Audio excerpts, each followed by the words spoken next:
Dos trucos en concreto. Uno, por prevención. Es decir, cuando vayáis a entrar a vuestro borrador, cuando estéis ya trasteando, hayáis ingresado a vuestro borrador en la web de la agencia tributaria, veréis que en el margen superior, más o menos centrado, tendréis una pestañita pequeñita que se titula Datos Fiscales. Entrad allí y os dará, por un lado, por defecto saldrán los datos declarados. Con esto no hay mayor problema porque son los que se reflejan en el borrador, pero tenéis una segunda pestaña de datos no declarados. Revisar siempre esta pestaña porque el borrador puede detectar que con los datos declarados posiblemente no estéis obligados a hacer la declaración de la renta, pero como en datos no declarados haya alguna información que cambie esta dinámica, digamos que si se incluyera pasaríais a estar obligados, no le podéis poner esta excusa a la agencia tributaria de que no os disteis cuenta. La agencia tributaria os está dando esta información en el borrador, lo tenéis que revisar, tenéis que tener en cuenta si esto afecta, si no afecta. Que estén datos no declarados no significa que no se deba incluir en la declaración, significa simplemente que la agencia tributaria tiene esa información, pero le falta algún dato relevante por el cual no puede incluirlo correctamente en el borrador y tienes tú la responsabilidad de incluir correctamente esa información en el borrador. Es poco habitual, pero suele pasar bastante más de lo que nos imaginamos. Casos en los que suele pasar esto, por ejemplo, imaginaros que habéis tenido algún juicio laboral por algún despido, alguna historia, y se os ha pagado, se os ha reconocido que habían sueldos pendientes y se os ha pagado en el año del juicio, 3-4 años después del despido.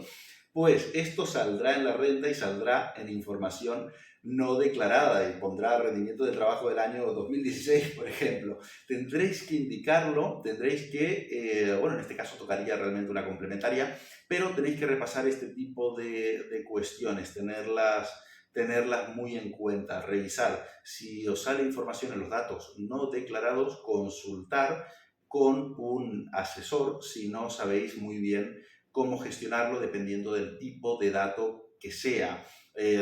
Otro ejemplo, que antes de que se me olvide, otro ejemplo típico que puede salir en datos no declarados es, por ejemplo, la típica beca comedor que os dan por los críos en el pueblo, en el barrio, donde sea, y esto califica como ganancia patrimonial, pero no llega de manera lo suficientemente adecuada a la agencia tributaria como para que lo califiquen ellos. La ganancia patrimonial siempre la tiene que calificar el contribuyente, la tiene que incluir el contribuyente en renta. Revisar esto es tomarlo como aviso para navegantes, es una advertencia, tenéis que tenerlo muy en cuenta. Y segundo truco, más agradable, suele dar mejores sorpresas cuando tengáis muy claro que no estáis obligados a hacer la declaración de la renta. Que no estéis obligados a hacer la declaración de la renta no significa que no la podáis hacer. Es decir, ¿cuál es el consejo? Si no estáis obligados, revisar siempre el borrador. Revisarlo siempre. ¿Por qué? Porque según el tipo de retención que os hayan aplicado, si a vuestro pagador le faltaba algún dato relevante que no se ha tenido en cuenta porque no se ha informado de manera correcta en el modelo 145 que os sonará, que os ha pedido vuestro empleador en alguna ocasión, que cuando declaráis datos personales que el empleador no tiene por qué saber, que es para aplicar menos o más retención, tenéis que tener en cuenta que puede pasar que se os haya retenido de más por la circunstancia que sea. Se haya hecho un cálculo aproximado, pero ha salido aproximado por arriba. Entonces, cuando o tenéis alguna circunstancia personal que hace que tengáis que pagar menos en renta, no estáis obligados.